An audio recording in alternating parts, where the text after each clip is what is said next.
কই না, কেউ ছিল না। তুমি কি দেখছো না দেখছো? আমি এমনিতেই বলছি, কই না, কেউ ছিল না। আমি নিজের চোখে দেখছি তুমি একটা মেয়েকে কোলে নিয়ে দাঁড়িয়েছিলে আর ও বউর সাথে ছিল। বলো মেয়েটা কোথায় গেছে বলো। না না, তুমি কি বলতেছো? মেয়ে কোত্থেকে আসবে? কি বলো না বলো তুমি? হ্যাঁ, আমার কেমন জানি মনে হচ্ছে যে তুমি একটা নতুন বিয়ে করছো আর বউটা না কোলে করে নিয়ে দাঁড়িয়ে আছো। না না জান, তুমি এসব কি বলতেছো? আমি কেন নতুন একটা বিয়ে করে যাবো? আমার তো তুমি আছে সঙ্গে, তাই না? না না, আমার কেমন জানি একদম জাম থেকে প্রাণটা চলে গেছিল। আচ্ছা ঠিক আছে, এসব কথা বাদ দাও, তুমি এখানে দাঁড়াও, আমি একটু আসতেছি, ঠিক আছে? ঠিক আছে।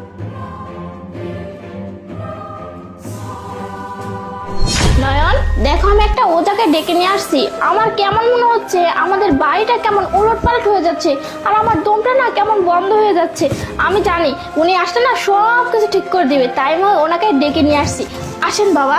আচ্ছা ঠিক আছে, তুমি এক কাজ করো, তুমি একটু আমার সাথে ভেতরে আসো, তোমার সাথে আমার একটু কথা আছে। আসো, আপনি একটু এখানে দাঁড়ান, আমরা কথা বলে আসতেছি। এই লোকটাকে তো আমার চোর মনে হচ্ছে, চিটার মনে হচ্ছে। উনি এই ঘরে আসতে সব কিছু চুরি করে নিয়ে যাবে। এই চুপ করো, তুমি কি পাগল নাকি? লোকটা অনেক ভালো ভালো, বুঝছো? আমি জানি ওনার সম্পর্কে। তুমি চুপ করে থাকো তো, ওনাকে ভিতরে আসতে দাও, চুপ করে থাকো। আসুন বাবা, আসুন ভিতরে, আসুন আসুন।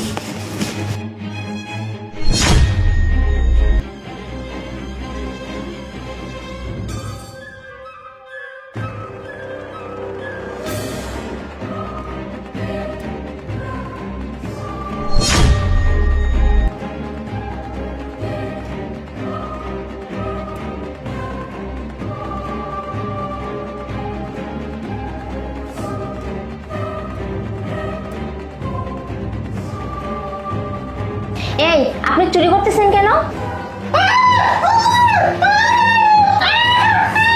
এই এই চুপ চুপ চুপ, একদম চুপ, একটা কথা বলবেন না, চুপ করে দাঁড়িয়ে থাকুন, চুপ চুপ চুপ। এই কি হয়েছে? কি হয়েছে? কি হয়েছে? শান্তা, কি হচ্ছে? আরে এই মেয়েটা কে? এই মেয়েটা আমাদের বাড়িতে কি করতেছে? তখন তো আমি এই মেয়েটাকেই দেখছিলাম। তার মানে নয়ন তুমি বিয়ে করছো? আরে না না, আমি কেন বিয়ে করে যাবো? তুমি সব কি বলতেছো? আমি তো এই মেয়েটাকে চিনিই না। আরে না না, আমি তখন এই মেয়েটাকেই দেখছিলাম তোমার কোলে। আমি বুঝতে পারছি তার মানে তুমি বিয়ে করছো। আমি বুঝতে পারছি। আরে না না, আমি চিল্লা, এখানে চিল্লাচিল্লি কেন হচ্ছে? হ্যাঁ, এই চোর চোর চুরি করছে, এটা দেখ।